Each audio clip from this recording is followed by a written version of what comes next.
transformative potential of useful work.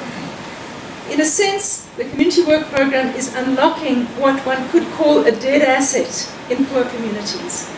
Labor that is not used is gone. Labor that you haven't used today, you cannot use tomorrow. And we have this incredible resource of labor in poor communities that is unutilized. Unlocking that labor is an enormous economic opportunity, and deploying that labor to address the challenges of poverty is an enormous economic opportunity and a social opportunity.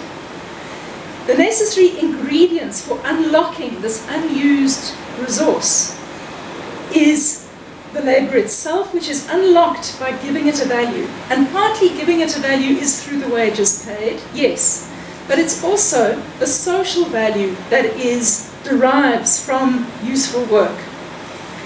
A research report on one of the in-depth report on one of the CWP sites argued that in the CWP what you see is a decommodification of labor that enhances the meaning of the work for participants.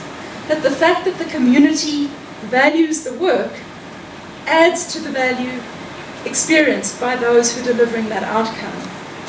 One of the features of unemployment is of feeling useless to society, of feeling surplus to requirements, of being unutilized, unused, and useless. In the CWP, because the work performed is socially useful, the participants are validated not only by their participation in work, but also by the fact that the community embraces the work that is being done, and that it has an added meaning in that sense. The second key ingredient for unlocking this unutilized resource is access to capital. Usually we talk about capital in a different sense. In this context, it's the public capital that is required to provide the tools and materials that's required to create social value. And that is part of the deal.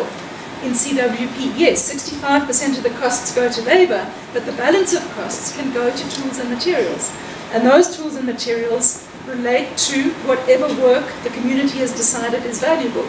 If that work relates to irrigation infrastructure, if it relates to water infrastructure, as long as it's within that labor intensity ratio, those tools and materials are part of the deal.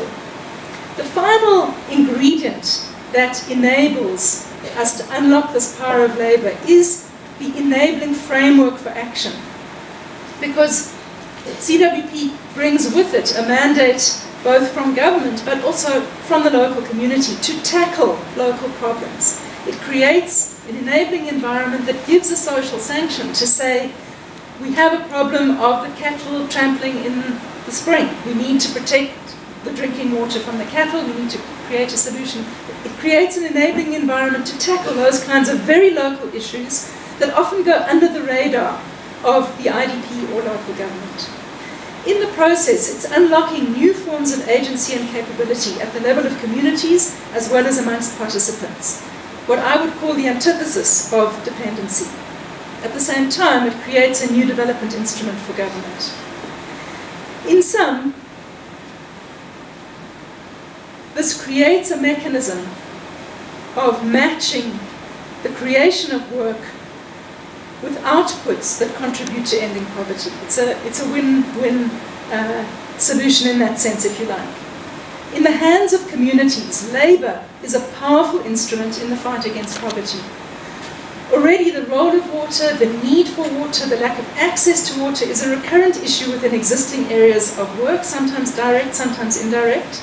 We're going to hear on the panel later about a focused program of river cleaning and the amazing awareness around the role of water that came as a corollary to that program, an unanticipated corollary. And my sense is that the issue of water, its importance in life, and the potential to use labor to unlock access to water in new ways is as yet a bit untapped within the CWP. And there's an enormous opportunity here to make those connections. So the challenge is to use public employment to respond to water-related challenges at community level, to raise awareness of the scope and opportunity to do so in community-driven ways, and to build partnerships to do so. Thank you.